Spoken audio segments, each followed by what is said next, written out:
Hare Krishna. I'll start with Mangala Charan.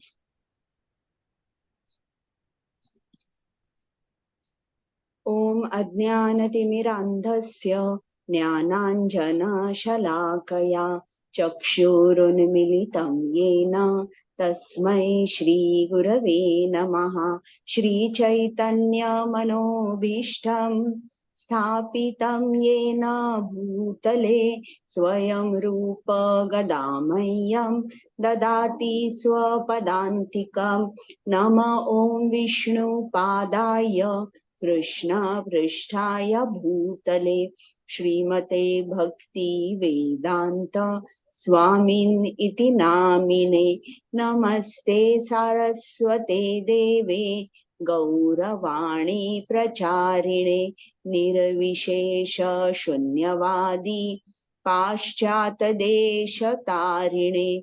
He Krishna Karuna Sindhu Deenabandhu Jagatpate Gopesh Gopika Kanta Radha Kanta Namostute Tapta Kanchana Gaurangi Radhe Vrindavaneshwari Vrishabhanu Sute Devi Pranamami Hari Priye.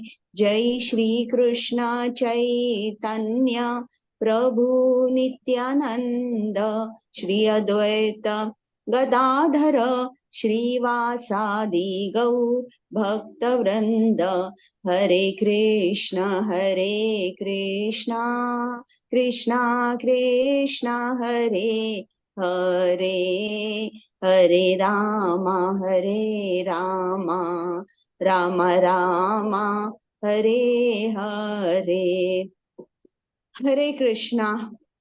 Okay, so can we start the class now?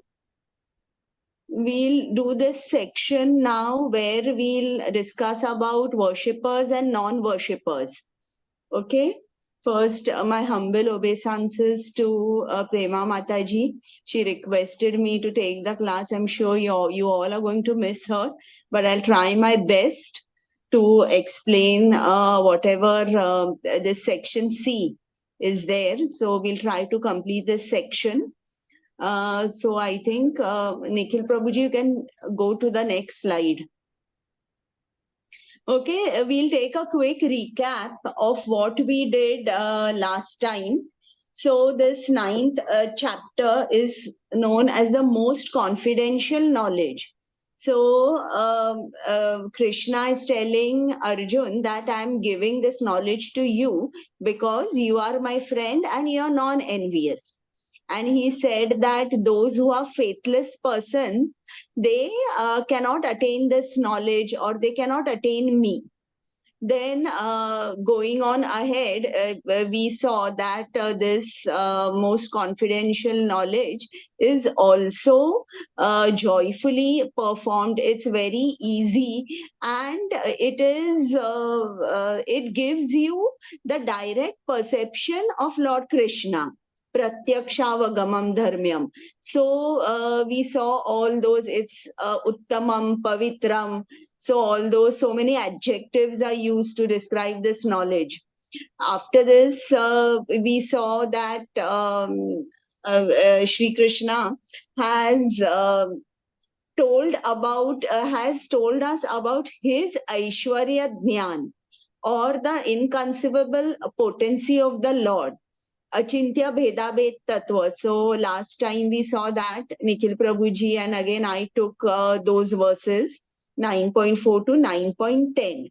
Now after explaining his Yog Aishwarya, now Sri Krishna goes to say that in spite of telling or giving my knowledge to all the people, yet there are some people, who don't respect Krishna.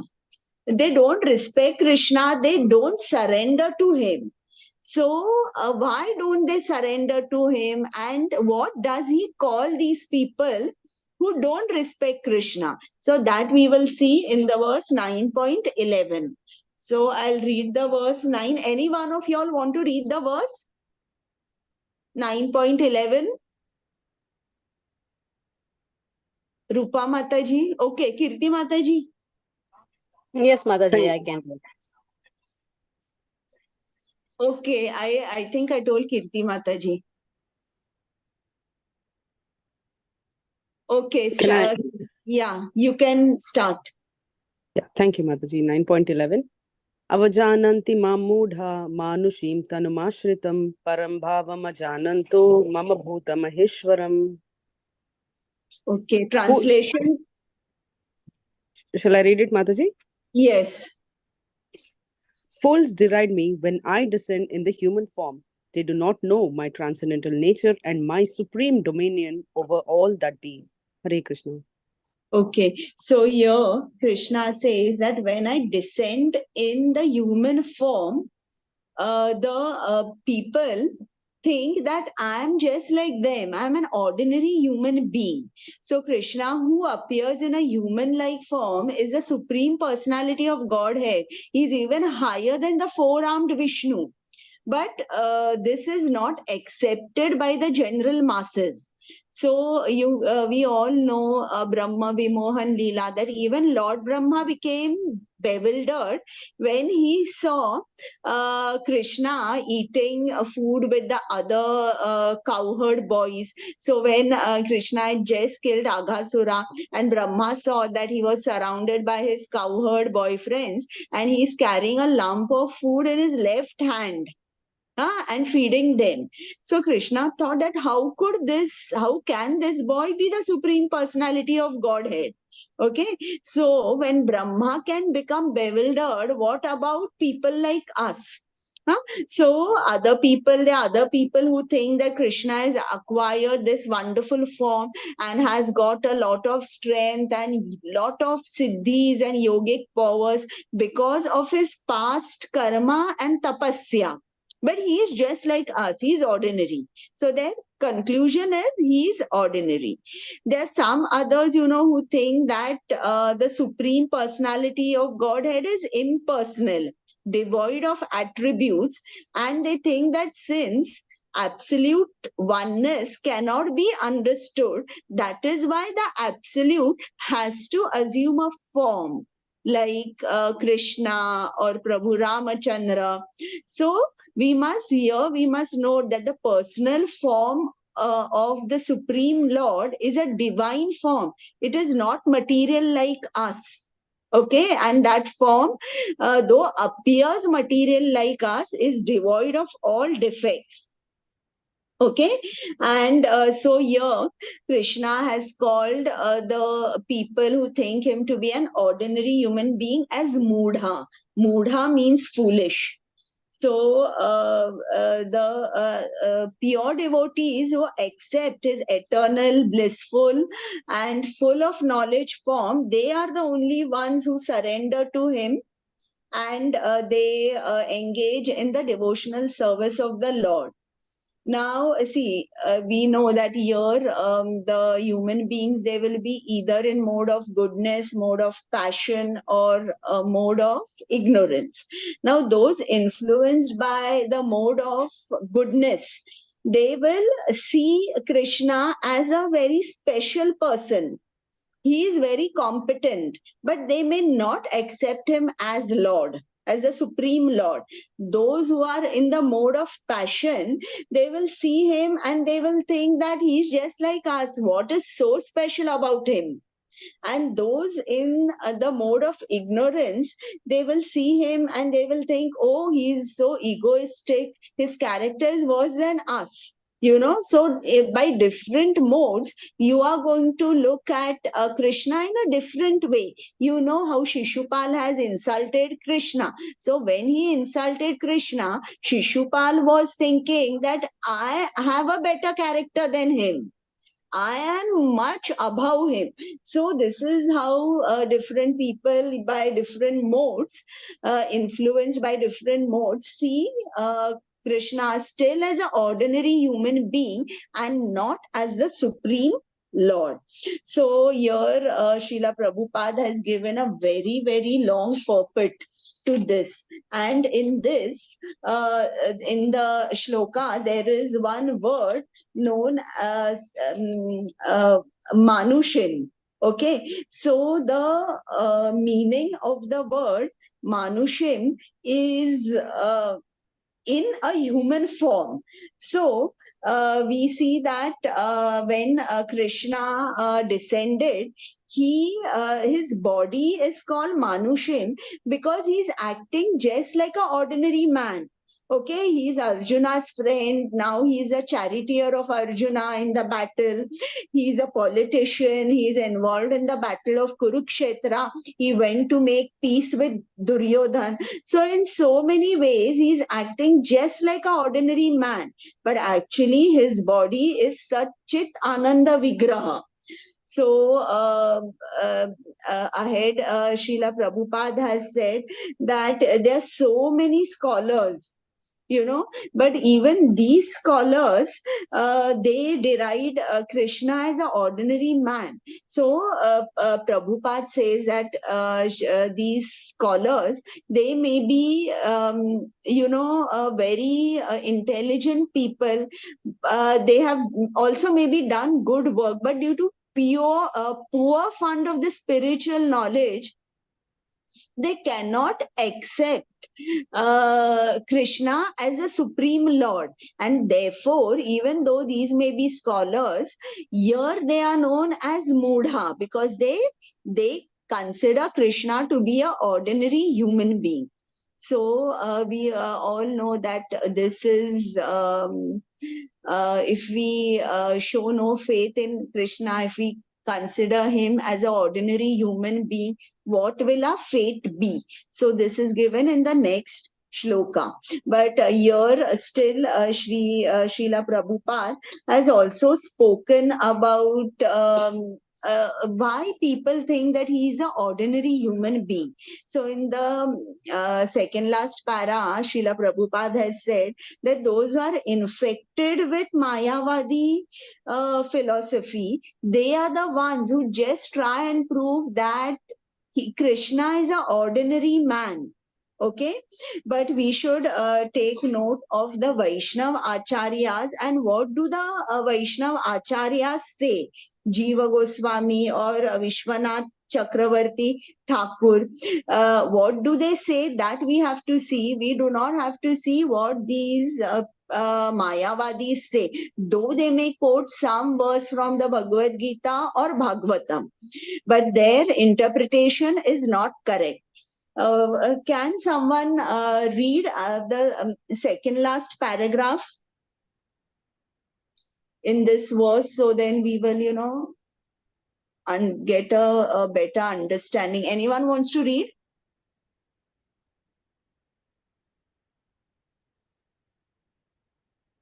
No one? Are you all listening? Yes, Mataji. Give me a minute, I bring my Gita. Yeah, okay. Others? Yes, Mataji, I can read this one, Okay, right? so just see the second last paragraph. There in the seventh line, there's a word Jiva Goswami. 11th shloka, second last verse. Jiva Goswami, commenting on this verse, says that Krishna in his plenary expansion as Paramatma, can you see?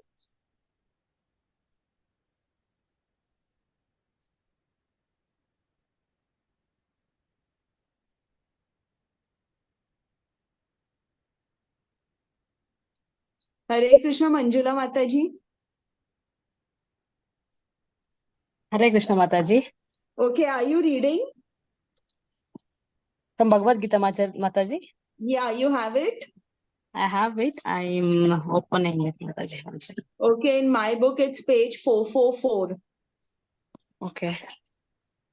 In case Manjula Mataji is ready, great. Otherwise, Okay. I can also read. Okay, then, okay, Prabhuji, you read.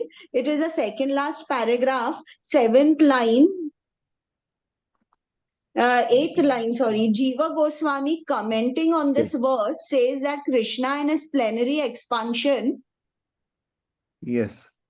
What should be better than take note of this particular verse from the Vaishnava Acharyas like Jiva Goswami as Vishwanath Chakravarti Thakur, instead of following the interpretation of the unauthorized persons who deride Krishna.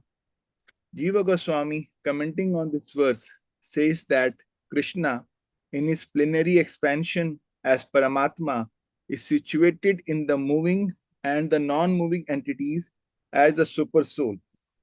So, any neophyte devotee who simply gives his attention to the Archamurti in the form of the Supreme Lord in the temple and does not respect other living entities is uselessly worshipping the form of the Lord in the temple.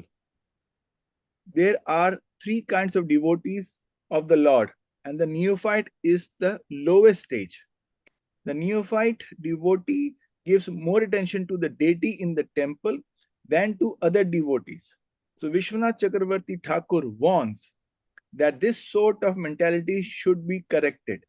A devotee should see that because Krishna is present in everyone's heart as Paramatma, everybody is the embodiment or the temple of the Supreme Lord.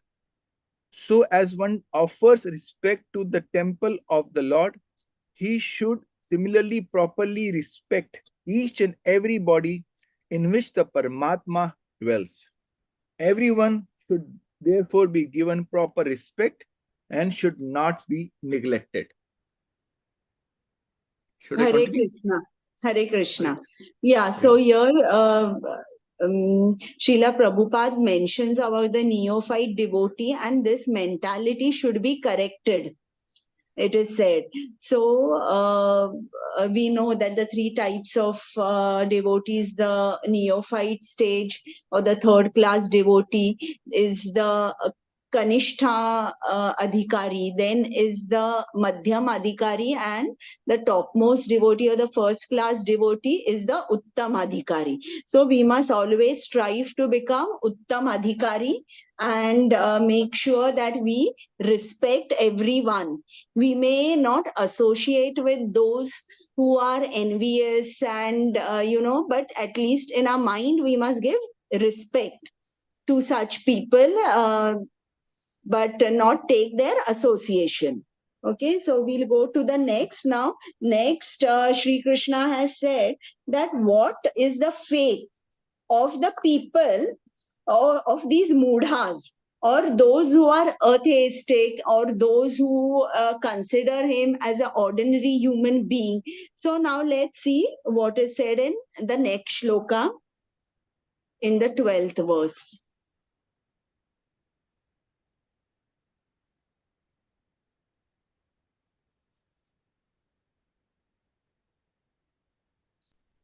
Okay, so the meaning of these words is given avajananti, jananti, and ajananti. So the words are jananti is understanding Lord Krishna in truth. So anyone remembers the verse 4.9? It's known as the golden shloka of Bhagavad Gita. Janma karma cha me divyam. Anyone can recite without looking at the book? Hare Krishna Mataji. Yeah. Janma karma cha me divyam evam Yes. yoveti tattvadaha tektva deham punarjanma naiti mameti so Arjuna. Yes. So one who knows Krishna tattvataha, fully, completely, he is the one who gets liberated from the cycle of birth and death. So that is Jananti. What is ajananti? That is ignorance. We are in illusion. We are ignorant that Krishna is our creator. So we are always bonded with Maya. And so what happens? We continue in the cycle of birth and death. Then is avajananti. Avajananti is misunderstanding about Krishna that will lead us to increased bondage. Instead of going to Krishna and surrendering to him, what do?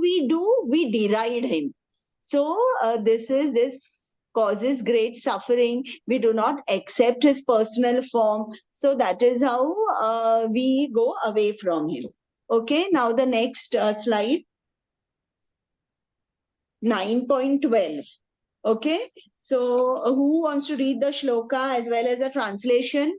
Raise your hand. Hare Krishna. Yeah, okay. Yeah. Mataji, read.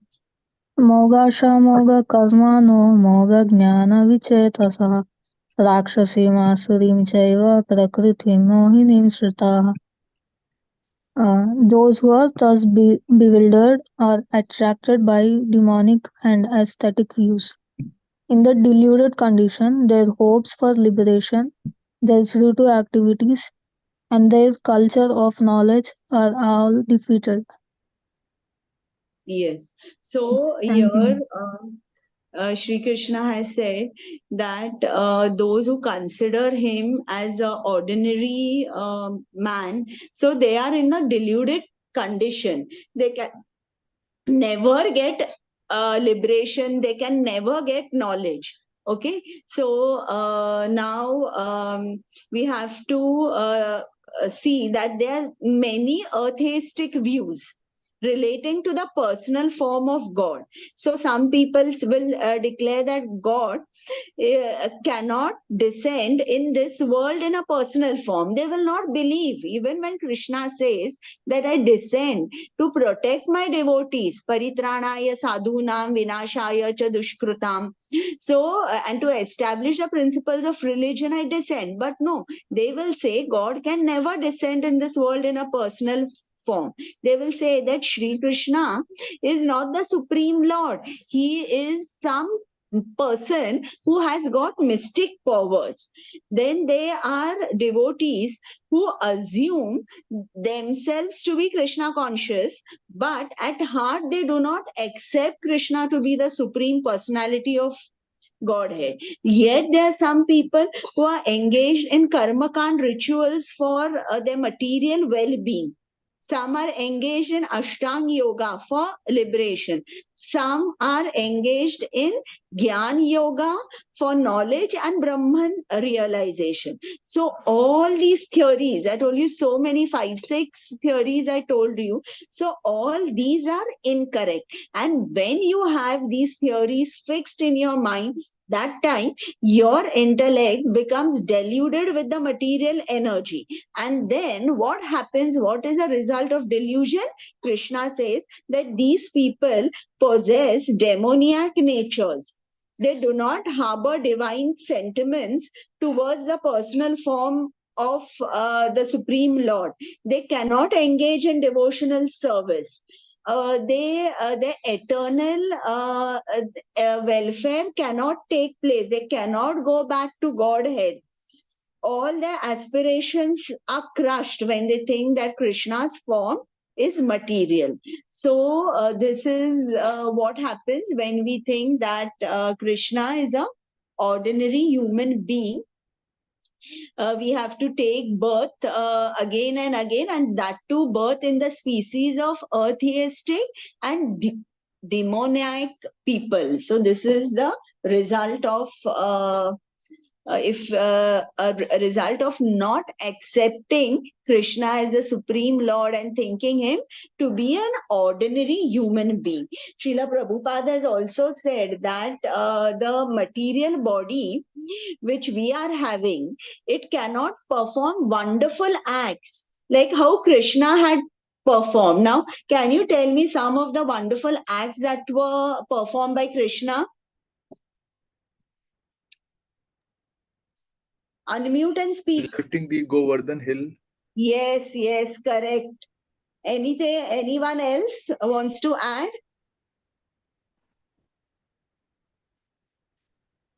Killing so many asuras. Yes, correct. So many asuras he killed. So the material body cannot perform such wonderful acts. So we must take into consideration that our bodies are material, though his body looks material to us. It is not material. It is Sat Chit Ananda Vigraha. Okay. So now let's go to the next slide.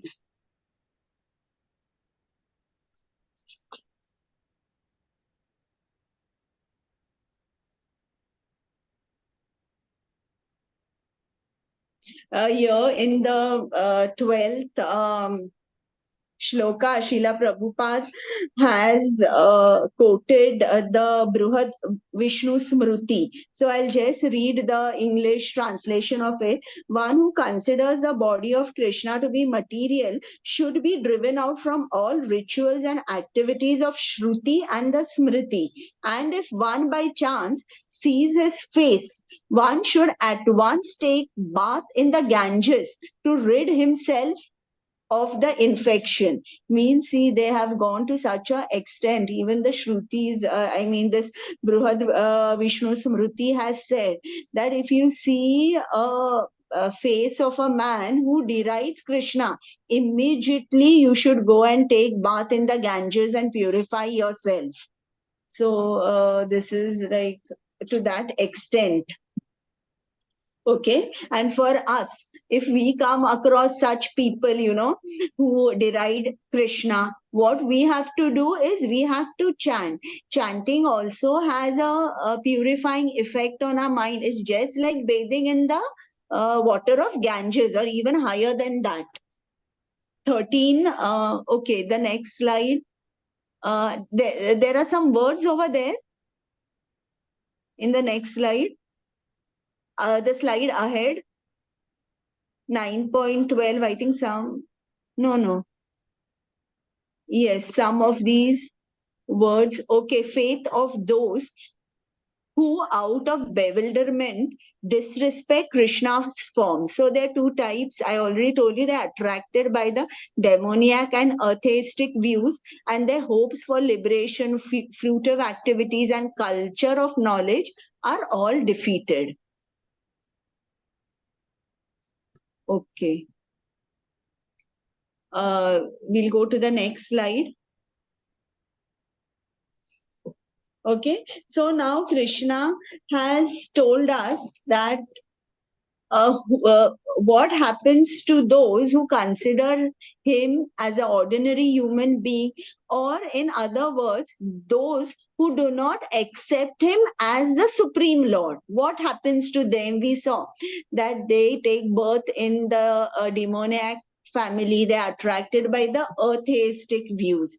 Now, Krishna will tell us that who is a Mahatma, who are his devotees, and what do they do.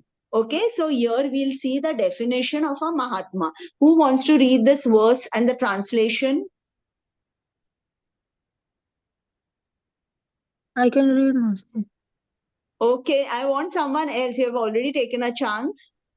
Yes, okay. Ambika Mataji. Hare Krishna Mataji. Yeah, okay. महात्मानस्तु मां पार्था देवीं प्रकृतिमाश्रिताः भजन्ति अनन्यमनसो ज्ञात्वां पूदादिमव्ययम्. O son of Pritha, those who are not deluded, the great souls, are under the protection of the divine nature. They are fully engaged in devotional service because they know me as the Supreme Personality of Godhead, original and inexhaustible. Hare Krishna. Okay, so see, we use the word Mahatma so lightly, na? We call any respectful person or one who has worked a lot for our country, or someone like Mahatma Gandhi. So we use that word very casually. Actually, who is a Mahatma? So here the definition of Mahatma is given: one who is situated in the divine nature or in the Daivi Prakriti, one who is freed from the control of material nature, or one who has transcended the three modes of material nature, one who is surrendered totally to Krishna, one who does not divert his attention to anything else other than Krishna, one who knows that Krishna is the Supreme Personality of Godhead, Sarva Karana Karanam, cause of all causes, and one who is always engaged in the service of Krishna. So, how does a Mahatma develop? He will develop through the association of the other Mahatmas or pure devotees. So this story you all know, Madhavendra Puri. Tell me, you all may be knowing the story in the slide, so I need not repeat it.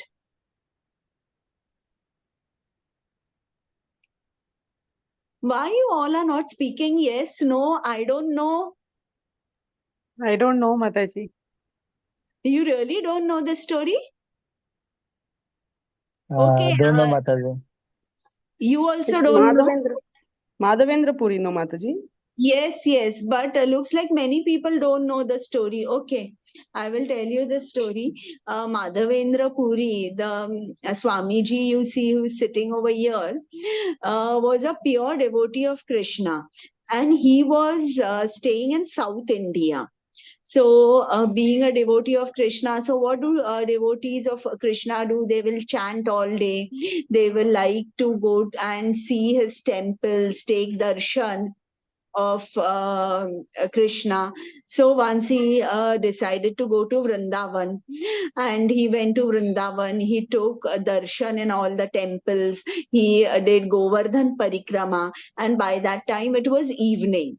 So he sat on the banks of Yamuna under a tree, and he was that kind of,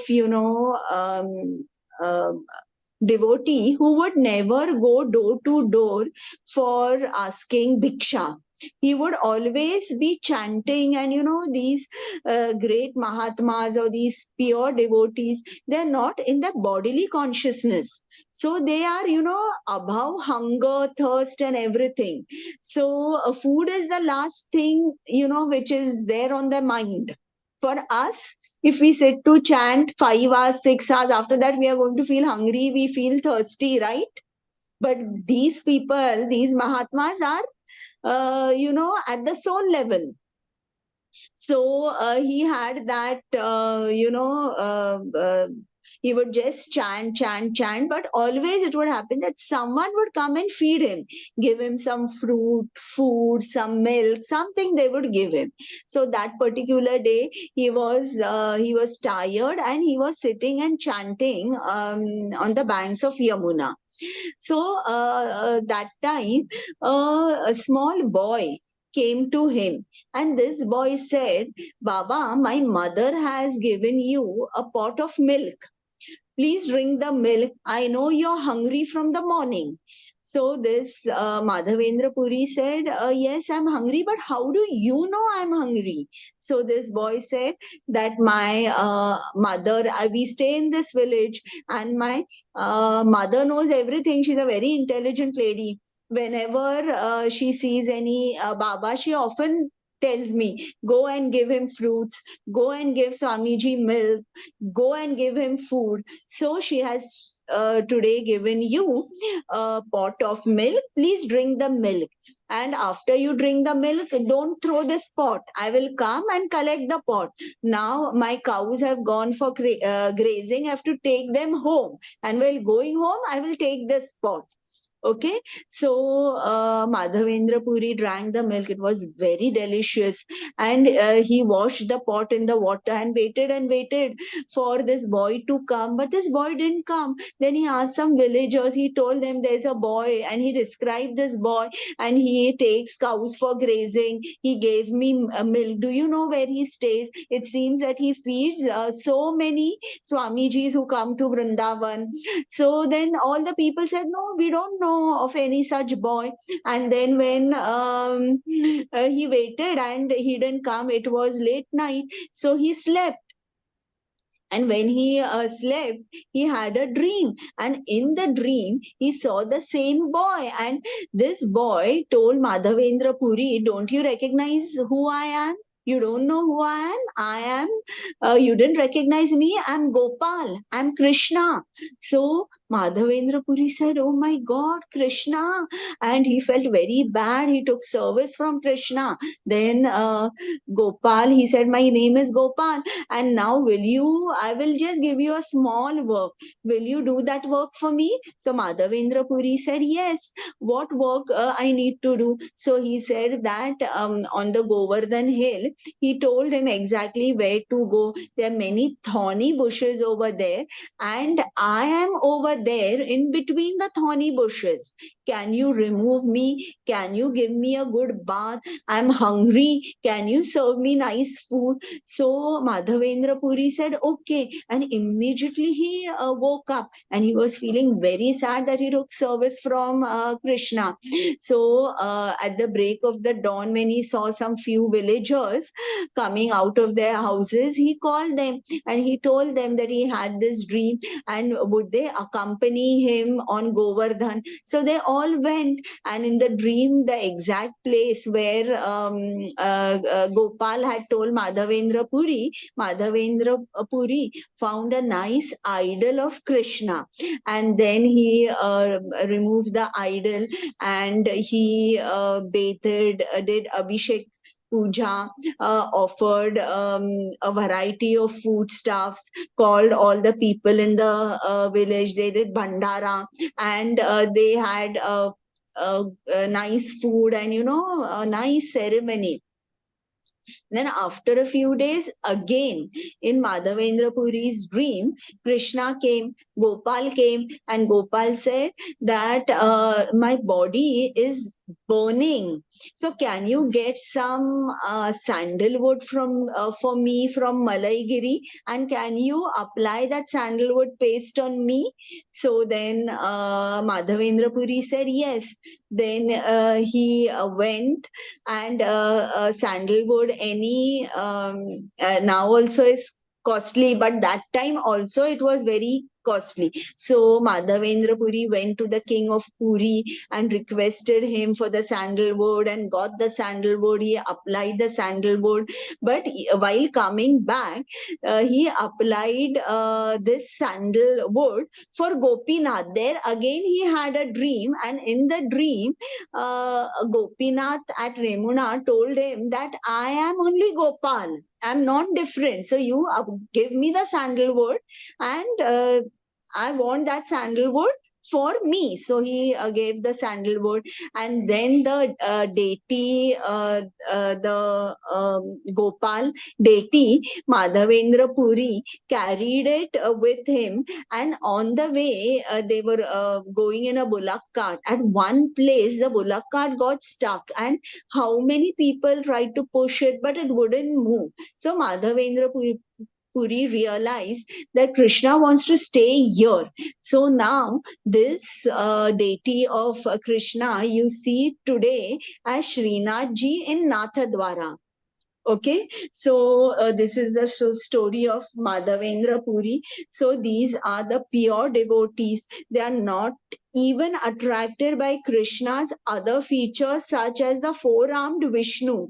They only are attracted by the two-armed form of Krishna, just like Arjun. You remember na, in the 11th chapter when Krishna showed him the Vishwaroop. First of all, Arjuna was very happy that, oh, see, Krishna is such a big person. But later on, he got scared. He did not want to see the universal form of Krishna. So he requested Krishna to come in his two-handed form. So the pure devotees, they are not attracted by any other feature of Krishna. They want only the two-armed form, the Sham Sundar form of Krishna, and they meditate only upon the Sham Sundar Krishna. So this is who a Mahatma is. Okay. Now 9.14 will tell us what are the activities of the Mahatma. Okay, who wants to read Rupa Mataji? Shloka and translation.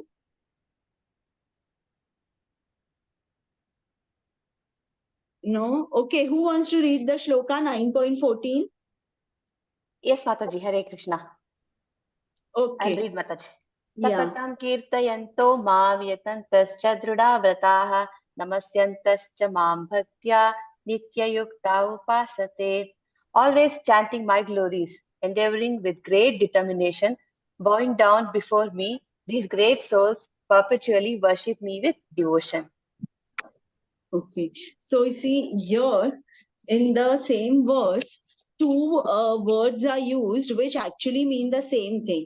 One is satatam and the other is satatam kirtayanto mam. And the other is nitya yukta upasate. Satatam means always, nitya yukta also means always or perpetually engaged. Okay, so see, here Krishna is trying to tell us, like for us, how do we chant? We get up in the morning, we chant. If we have some time in the afternoon, we chant. We chant before going to bed. Or we read Srimad Bhagavatam, we read Srimad Bhagavad Gita whenever we have time. But no, Krishna has said, Satatam Kirtayanto Mam. Nitya Yukta Upasate means we always have to remember God.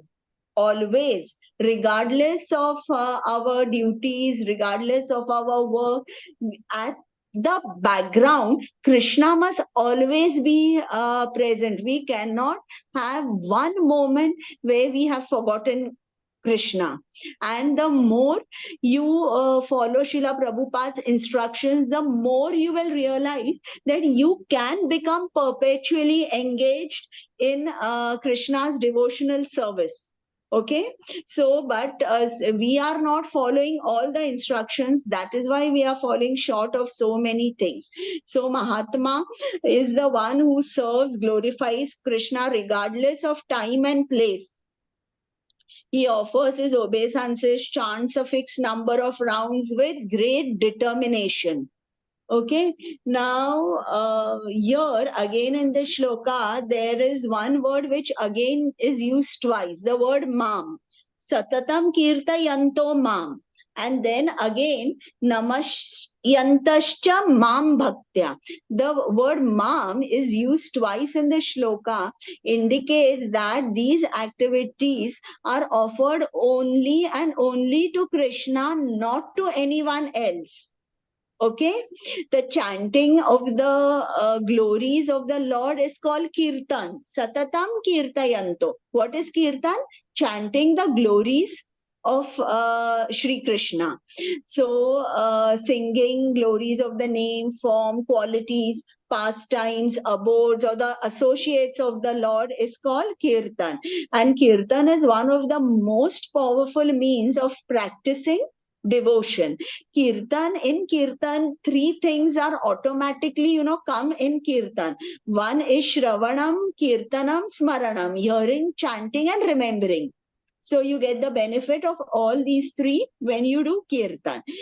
Usually you see our mind is very restless and it's wandering from thought to thought.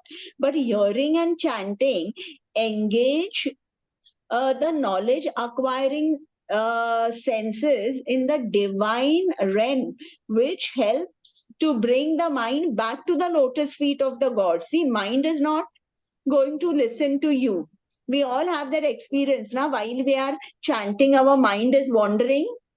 Do we have that experience? Yes. Tell me, or I'm the only one having the experience? Yes, Mataji. Always battle.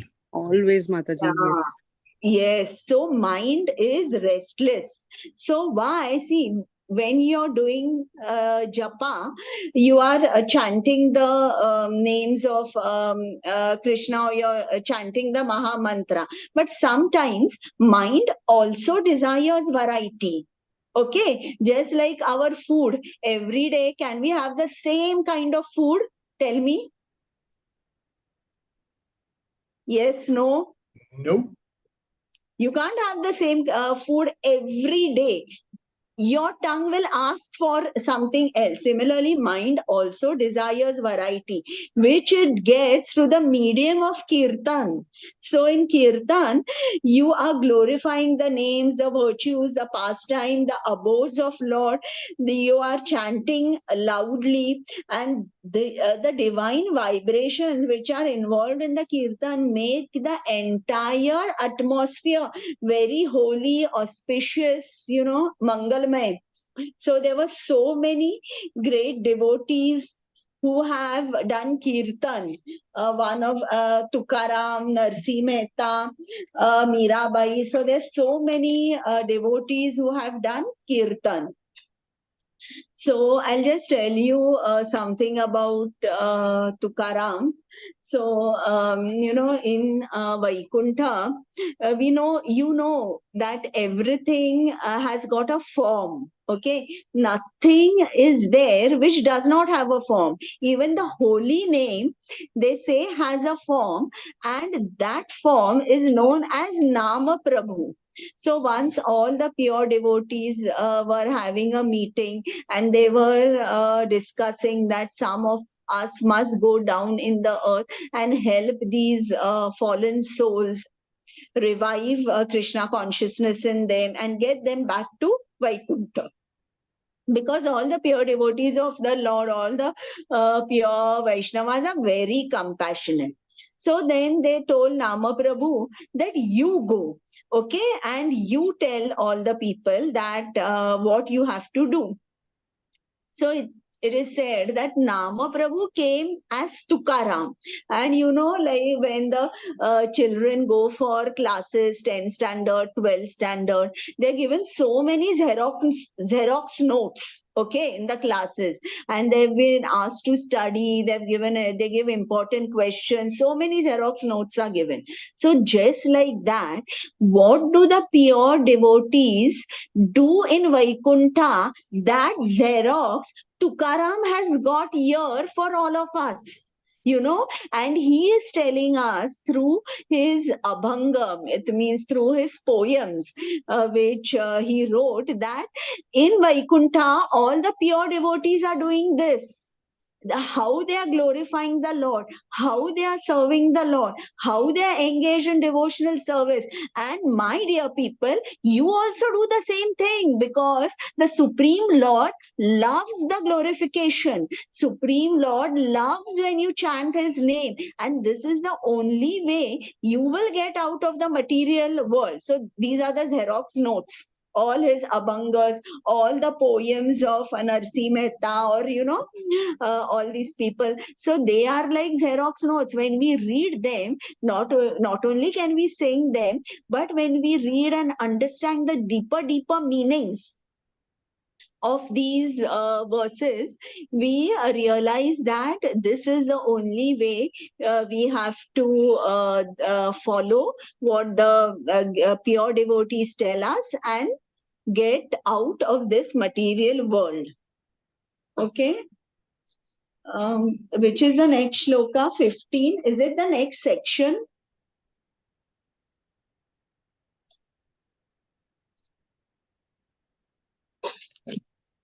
Okay, so here they have given.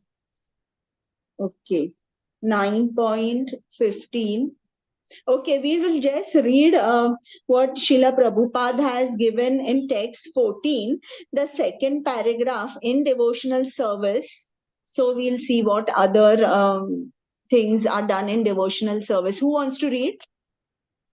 Nikhil Prabhuji? Mataji? Yes. In devotional service, there are certain activities. That's the third paragraph. Okay, then third. Hare Krishna. In devotional service, there are certain activities which are called determined, such as fasting on certain days, like the 11th day of the moon, Ekadashi, and on the appearance day of the Lord. All these rules and regulations are offered by the great acharyas for those who are actually interested in getting admission into the association of the Supreme Personality of Godhead in the transcendental world.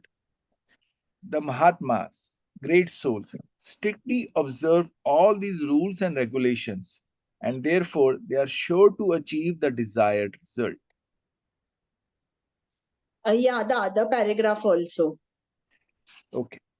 As described in the second verse of this chapter, not only in this devotional service, not only is this devotional service easy, but it can be performed in a happy mood. One does not need to undergo any severe penance and austerity. He can live this life in devotional service, guided by an expert spiritual master and in any position, either as a householder or a sannyasi or a brahmachari, in any position and anywhere in the world. He can perform this devotional service to the Supreme Personality of Godhead and thus become actually Mahatma, a great soul. Yeah, so if you see these, great, these pure devotees, you see Tukaram, you see Mirabai. So while they're singing, they're also dancing in ecstasy, So as you are singing, your mind also, calms down. It's not going to wander, because singing is someone, everyone likes to hear. Everyone likes to sing also. So, but when we sing for the Lord, or in the kirtan, when we clap our hands, okay, you clap your hands. So it is said, when you clap your hands, the lines on your hands change. Okay, that is in kirtan, when you're clapping your hands. When you dance in ecstasy in front of the Lord, the birds, the bad karma, or the birds of bad karma fly out of your heart. So these are the activities. What does a Mahatma do? We saw in 9.14. So now can we go to 9.15?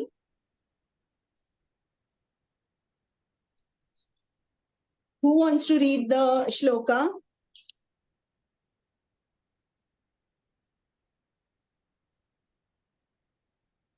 No one? Hare Krishna Mataji, can I? Yes, please. ज्ञान अज्ञान चापान्ये यजन्तो मा उपासते एकात्वेन प्रत्यवेन बहुधा विश्वातो मुखम.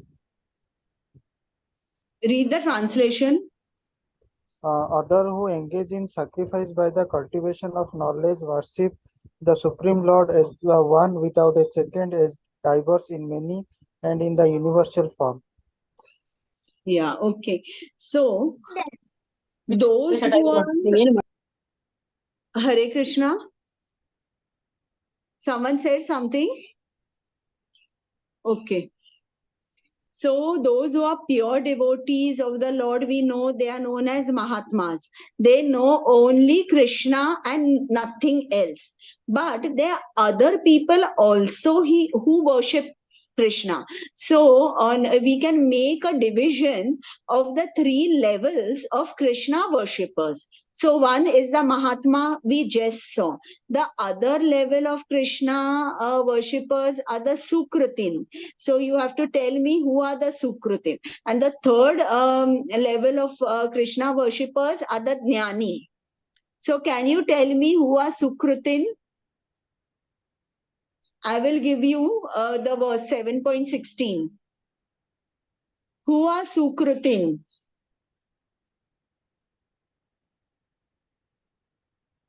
Or which are the four kind of devotees who go to Krishna?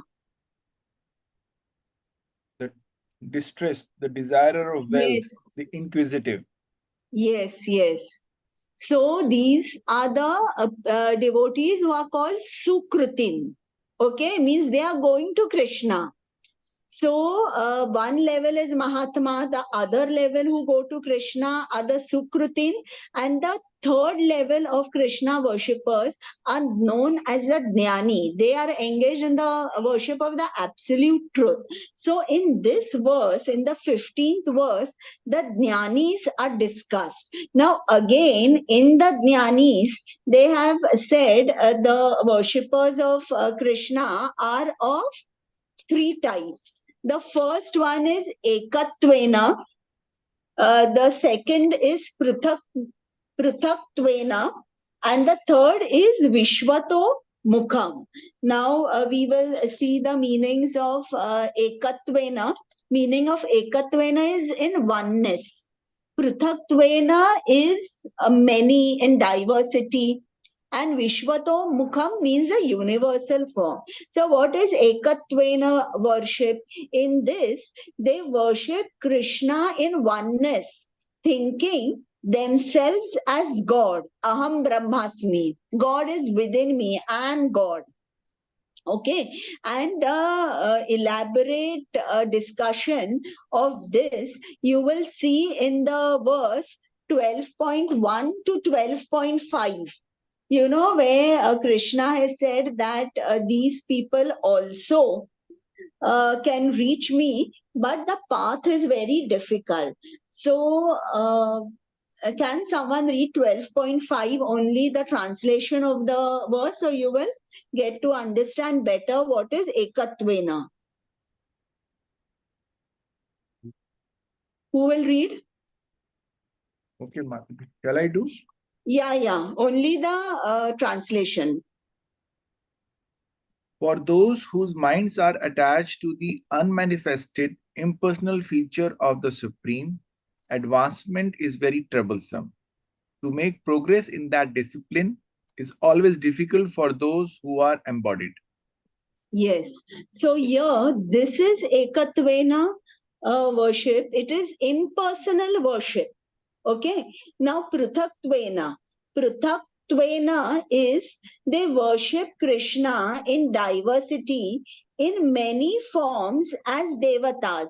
Or this we can also say is the demigod worship. Okay, and Vishwato Mukham is they worship Krishna in the universal form. Okay, so Ekatvain, which is the impersonal worship, is the lowest devotee. They are monists. They think themselves as the Supreme Lord. You have heard this, na? Aham Brahmasmi, Soham, Shivoham. And their ultimate goal is realization of Brahman, which is devoid of form, qualities, virtues, and pastimes. Pruthakwena, I said, they are worshippers of demigods, and they will say demigod worship is equal to the Supreme Lord's worship. And Vishwarup Upasana means this Vishwarup, they will say this universe is also a form of Krishna. They will say all the grass, all the vegetation, all the forests are the hairs on the body of Krishna. They will say that the rivers are the veins of Krishna, the mountains are the bones of Krishna. So that is how they see everything. They are attracted to the Vishwarup of Krishna, and they cannot conceive anything beyond the manifestation of this material universe. They consider this universe to be the supreme entity. Why? Because they do not have knowledge of Brahman, Paramatma, or Bhagwan. So this is the shloka where they have discussed the other type of worshippers. Okay. Now we'll go to the next shloka 16.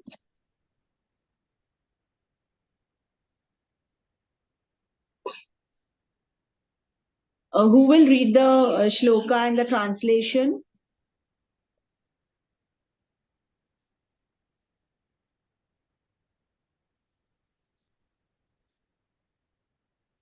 No one?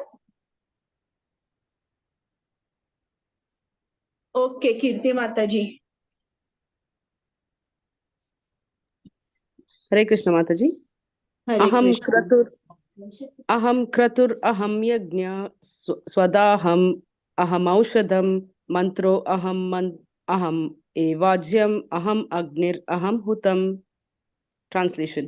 But it is I who am the ritual, I the sacrifice, the offering to the ancestors, the healing herb, the transcendental chant. I am the butter and the fire and the offering. Hare Krishna. So Krishna has said now that I am everything. I am everything. So here this shloka says that I am the ritual. Krishna is saying I am the sacrifice, even I am the offering, I am the healing herb, I am the transcendental chant, I am the ghee that is offered in the sacrifice. So Krishna says that I am everything. So here Srila Prabhupada has mentioned a Vedic sacrifice known as Jyotish Tom Yajna. So this is a yajna that is done if one wants to attain the heavenly planets. Jyotish Tom, Jyoti means, that which means light. And the goal of this is to get out of this darkness of this, at least earthly planets, and go and have a better life in the heavenly planets. So for this is one type of yajna which is done. The other type of sacrifice which is done is for the ancestors. So that we usually call it as tarpan. So we offer the ancestors, do the tarpan, offer them food, oblations, and this is done for the satisfaction of the ancestors. So Krishna is saying even that yajna is, I am that yajna or that sacrifice. Whatever transcendental chants are chanted by the priest during such fire sacrifices, Krishna says, I am the transcendental chant. While you're doing these fire sacrifices, you offer the havya. In the havya means the ghee, or some other sesame seeds, or some other ingredients are offered in the fire. So Krishna says that what you offer, the ahuti, that is also I am that. And the sacrificial fire, Krishna is said that even I am that. And we know that the 8 separated energies of the Supreme Lord, earth, water, fire. So their fire is one of the Pancha Mahabhutas. So that we already know is one of the separated energies of Krishna. But apart from that, even the transcendental sound vibration, the offering to the ancestors, the ritual, everything is Krishna. So in the next verse, Krishna says that all the creation emanates from me. Now, all these Vedic sacrifices which Srila Prabhupada has mentioned in this verse, so they are all recommended in the Karmakand division of the Vedas. So those who are engaged in the devotional service of Krishna, it is understood that they have already performed all these sacrifices. So for us, we have to only concentrate on the chanting of the holy name. 17. Who is going to read the shloka and translation? I think after this verse, should I stop? Or how many shlokas are remaining for this section to get over?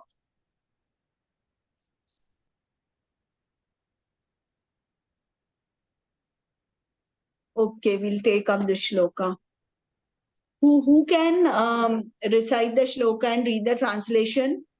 Hare Krishna Mataji, can I? Yeah. पिताहम अस्य जगतो माता धाता पितामह वेदयं पवित्रम ओंकार रक्षाम यजुर एव च. I am the father of this universe, the mother, the supporter, and the grandsire.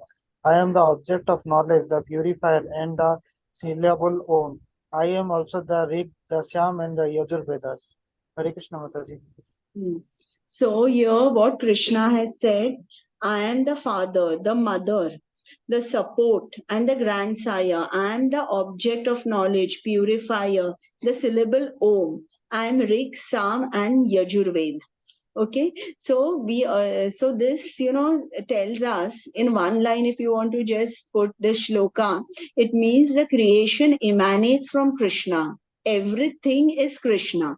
So first they have said that Krishna is the father of the universe. So he is a father. Okay, because naturally everything emanates from him, and he has said that I'm the seed giving father. He impregnates the material nature, and various species, in various species the soul finds itself. Now the second word is that he is a mother. So how do we understand this? Before the creation, Krishna holds the entire unmanifested creation in his womb. So, because he holds everyone in his womb, he is our mother. Okay. Now, he is the supporter. Pita hamasya jagato mata dhata. Dhata means one who nourishes, one who maintains the universe. So we know that Krishna is the one who sends rain, the sunlight, the food grains, everything. So that way he maintains us. Okay, not only this gross body, but subtle body also he maintains us. We will study that in the 15th chapter of Bhagavad Gita. Okay, now then Krishna says that I am the grandsire, means I am the grandfather. So what do you mean by when Krishna is saying I am the grandfather? Means for this particular material universe, Brahma is our father because he has created this material universe. But who has created Brahma? Is Krishna. So that way, Krishna is our father's father. So you can say he is our grandfather. I am the object of knowledge, the purifier, the syllable Om. I am the Rig, Sam, and the Yajur Vedas. So all the Vedas we know that have emanated from Krishna's breath. Okay. So the Vedas are the knowledge potency of the Supreme Lord. So all living entities, who are we? We are the marginal energy or part and parcel of Krishna. In the Vedic mantra, the word Om is the transcendental sound, a vibration, which is also Krishna. So we see that in this world, everything belongs to Krishna. Krishna is the proprietor. We cannot create anything. And Krishna in Srimad Bhagavatam 2.9.32 has said that there is nothing apart from me. So I'll just give you an example. A man is worshipping Mother Ganga. So he's immersed maybe till his waist in the Ganga, and with his hands, you take the arghya in your hands and then you offer it again to the river. So this man uses Ganga water to worship Ganga river. Similarly, Krishna is all that exists, and the material used for worshipping him is also non-different from him. Just like a person, I told you this man who is worshipping Ganga is using Ganga water itself to worship Ganga. So when we are worshipping Ganga, what you're using the water, but along with the water, there is a sentiment involved in it. So this sentiment of love pleases the Supreme Lord, not the material offering. So remember that whatever we offer now later in this 19th, in the 9th chapter, I think it's verse 22 or 25, Patram Pushpam Phalam, 26. Patram Pushpam Phalam Toyam Yome Bhaktya Prayachati. So in that, Shri Krishna has said, you can offer me a leaf, one flower, a fruit, little water, but whatever is offered with devotion, I accept that. So we must remember that devotion is very important. in whatever you do. Now, supposing if you know how gulab jamun is made. First, we fry those khoya balls, and after you fry them nice golden brown color, we dip it in the sugar syrup. And because that khoya balls, they absorb the sugar syrup, the gulab jamun tastes very, very sweet. But now, if someone offers you without dipping that khoya ball or the fried gulab jamun in the sugar syrup, will you like to eat it? Nope. No, you won't like to eat it, na? So many times I think whenever I'm offering prasadam to Krishna, will Krishna accept it? Because it's like this, you know, we are giving him that gulab jamun, which is just fried, devoid of that sweet sugary syrup, or the sweet love of bhakti is missing.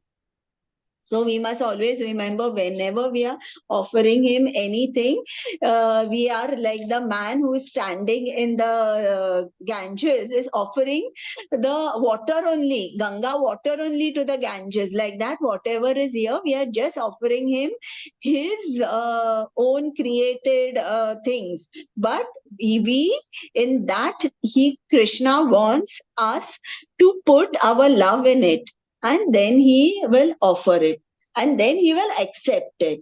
So this is one, you know, this shloka.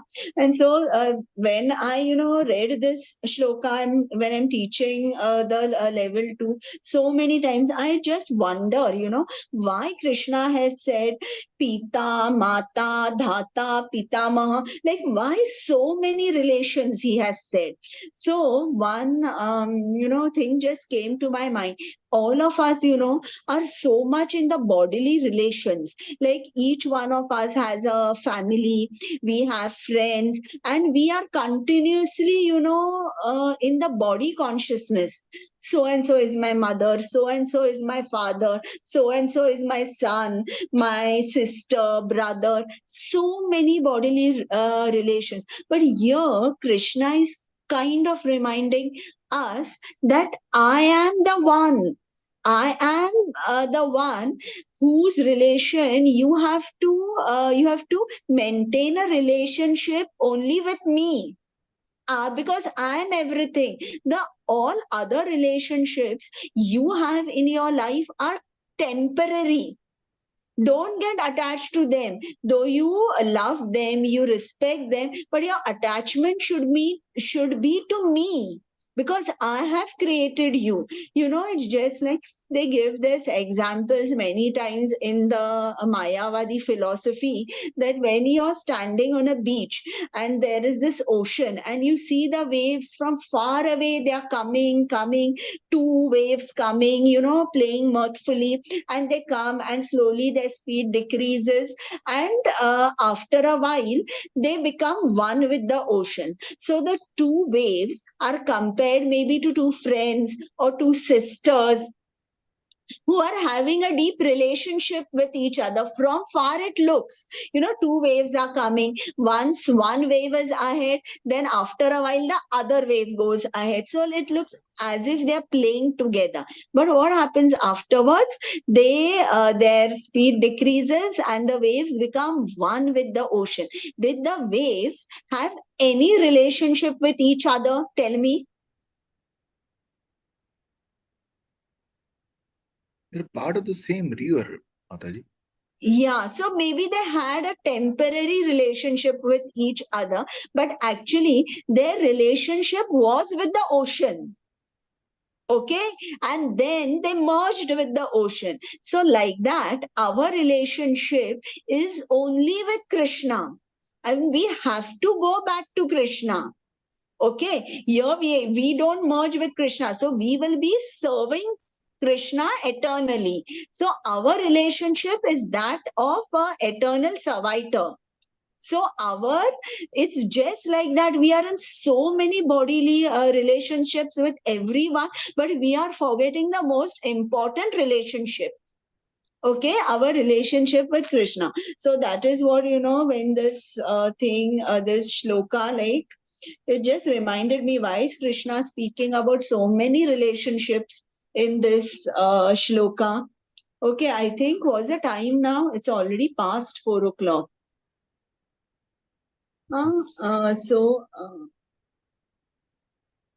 Okay, we will just read something what Srila Prabhupada has written over here in the pulpit.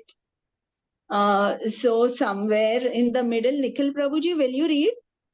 Not Mataji. only, yeah, see, after the word creator, which is there in the comma, not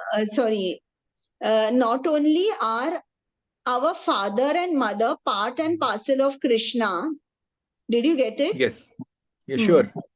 Not only are our father and mother parts and parcels of Krishna, but the creator, grandmother, and grandfather, etc., are also Krishna.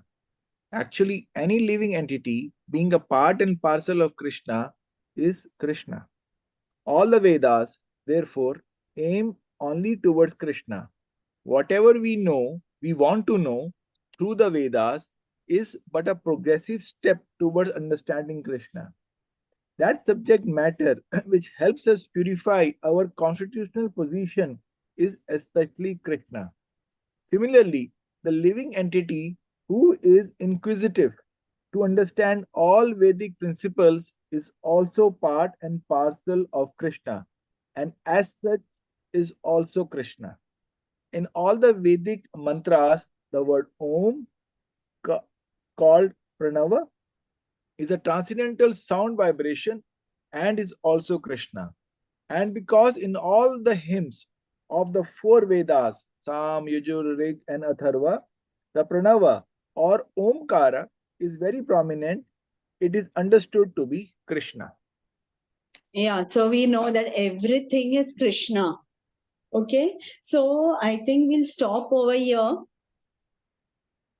You have any questions? 9.18 onwards, I think, then Mataji can take. Okay, how many sections have we completed? Have we completed at least one section?